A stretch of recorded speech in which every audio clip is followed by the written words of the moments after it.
ایک بیٹا اس کا ہے اور ایک بیٹا تو نے اس کو دیا ہے اور ایک بیٹا تو نے مجھے دیا ہے.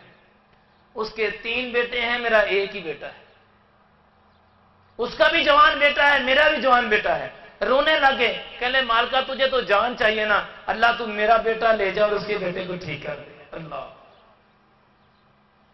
تو میرا بیٹا لے جا اور اس کے بیٹے کو ٹھیک کر دے. کبھی کوئی باپ سوچے اپنے بیٹے کے بارے میں کہے گا؟ کوئی ماں سوچے، کوئی جوان بہن سوچے اپنے بھائی کے بارے میں کوئی کہے گی ایسا؟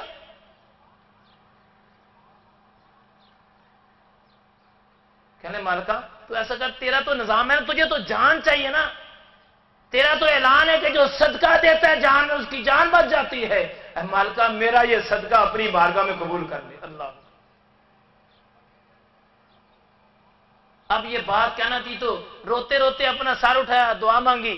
اللہ کا کرنا ایسا ہوا، جب بادشاہ اپنے گھر میں پہنچا تو بیٹا ٹھیک ہونا شروع ہو گیا، اس کے چہرے پر رونق آنا شروع ہو گئی، اور بابا جی کا بیٹا بیمار ہونا شروع ہو گیا ادھر سے.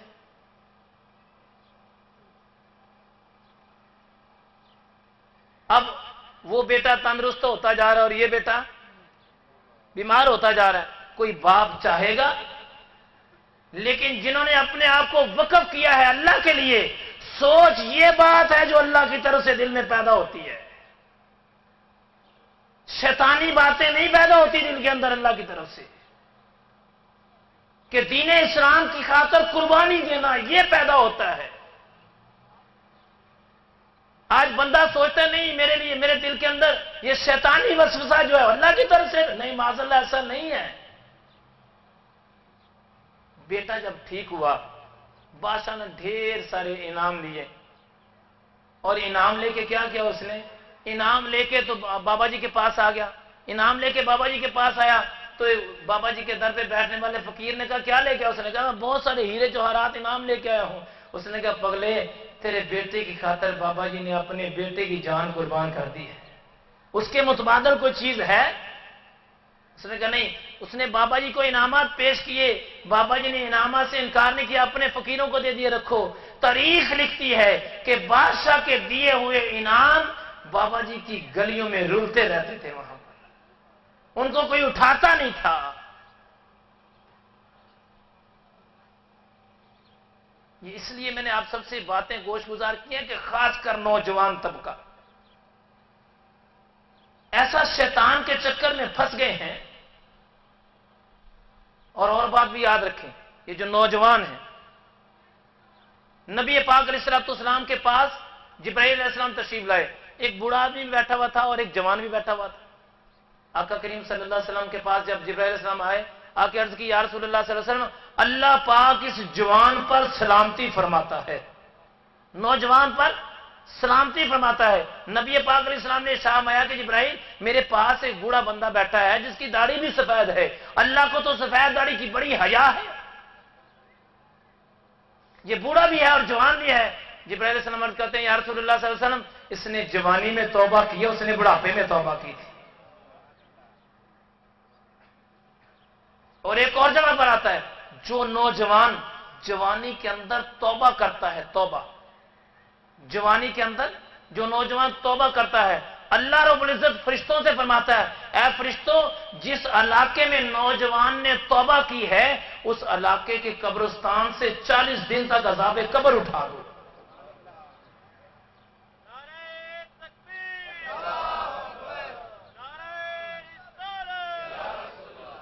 اس لیے میرے بھائی اور پردے میں رہ کے سننے والی بہنیں بیٹیاں، یہ غور سے سنیں، شیطان کے چکروں میں پھنس کے اپنے ماں باپ کی عزت کو خراب نہ کرو.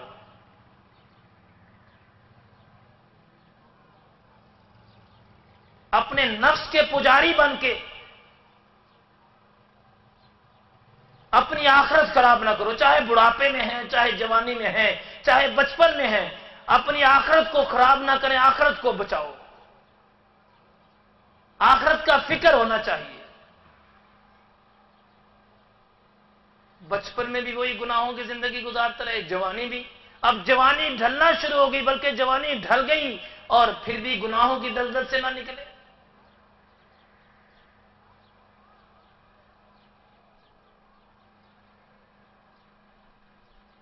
کوشش کریں گناہوں سے بچتے رہا کریں. گناہوں سے بچنے کا بہت بڑا اجر ہے. اللہ رب العزت کی بارگاہ سے دعا کریں اللہ تعالی ہمیں گناہوں سے بچنے کی توفیق عطا فرمائے. اللہ پاک ہم سب کو جو نوجوان ہیں ان کو اپنی جوانیاں پاکیزہ گزارنے کی توفیق عطا فرمائے. کوشش کریں جو نوجوان ساتھی ہیں نا یہ دوسروں کی بہنوں بیٹیوں کو اپنی بہنیں بیٹیاں تصور کیا کریں. کیونکہ کتابوں میں لکھا ہے, کتابوں میں تحریریں موجود ہیں, تحریریں کہ جو نوجوان کسی کی بہن بیٹی کو جس نیت سے دیکھا جائے گا, جس نگاہ سے دیکھے گا, جب تک اس کی بہن بیٹی کو اسی نگاہ سے نہ دیکھا جائے اس کو موت نہیں آئے گی. پھر بھی فرمایا کہ لا تقنطوا من رحمت اللہ, اے بندے اللہ کی رحمت سے نا امید نہ ہو, توبہ کر اس کی بارگاہ میں.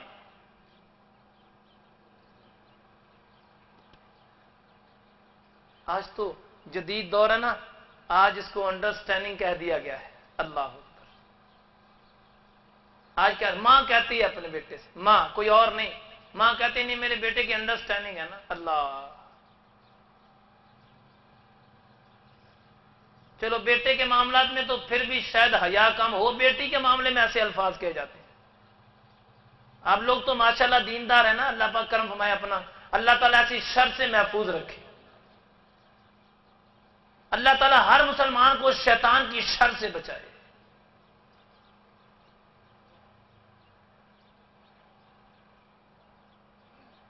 ایک بات کو پلے باندھ لیں, اللہ پاک کسی گندے برتن میں دودھ نہیں ڈالتا. اپنے ولیوں کا نور کسی گندے برتن میں نہیں ڈالتا. جو لوگ اللہ کی بارگاہ میں تائب ہونے والے, غوث الاعظم رضی اللہ تعالیٰ دیکھیں ذرا, ایک سیب کھایا, سیب صرف ڈھونڈتے ڈھونڈتے ڈھونڈتے ڈھونڈتے چلے گئے, نہر سے بہتا ہوا سیب آ رہا تھا. مالک سے پوچھا کہ بابا جی یہ سیب میں نے کھا لیا ہے, مجھے معافی مل سکتی ہے؟ یہاں تو ریڑھی سے اٹھا کے کھا جاتے ہیں نا, وہ نہر سے بہتا ہوا آ رہا تھا.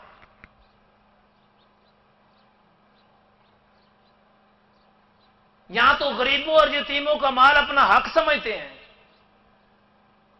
مال کھا لیا, چلے گئے معافی مانگنے. آگے سے بھی جو اللہ والے بیٹھے ہوئے تھے, جو باغ کا مالک تھا, اس نے کہا ہو یہ تو باز بڑا قیمتی ہے, اس کو تو جانا نہیں چاہیے. انہوں نے کہا ہاں تجھے اس شرط پہ معافی ملے گی کہ پہلے تو میرے باغ کی باغبانی کر, پھر تجھے معافی ملے گی. کتنے سال تک باغبانی کرتے رہے, حفاظت کرتے رہے.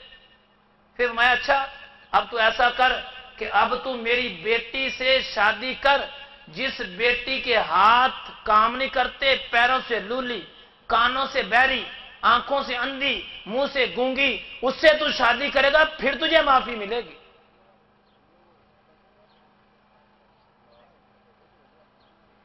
اس نے کہا بابا جی ٹھیک ہے.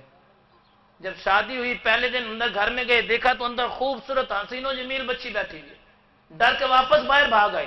آ کے سسر سے کہا آپ نے میرے سے دھوکہ کیا ہے, آپ نے تو کہا تھا ایسی ایسی ہوگی, آنکھوں سے اندھی, کانوں سے بہری اور منہ سے گونگی اور پیروں سے لولی اور ہاتھوں سے کوڑی ہوگی, وہ تو بالکل صحیح سلامت ہے. آپ نے فرمایا بیٹا اس بات کو یاد رکھ. یہ غوث الاعظم رضی اللہ عنہ کے والدین کی بات سنا رہی ہے. یاد رکھ اس بات کو کہ میری بیٹی نے ساری زندگی ان کانوں سے گناہوں والی باتیں نہیں سنی, اس زبان سے کسی کو گالی گلوچ یا گندی بات نہیں کی, اس آنکھ سے غیر محرم کو دیکھنے سے محفوظ رکھا, پیروں سے چل کے گناہ نہیں کیا, ہاتھوں سے کوئی گناہ نہیں کیا. ایسی مائیں ہوں اور سیب بخشوانے والے باپ ہوں تو پھر غوث پیدا ہوتے ہیں, ایسے غوث نہیں پیدا ہوتے.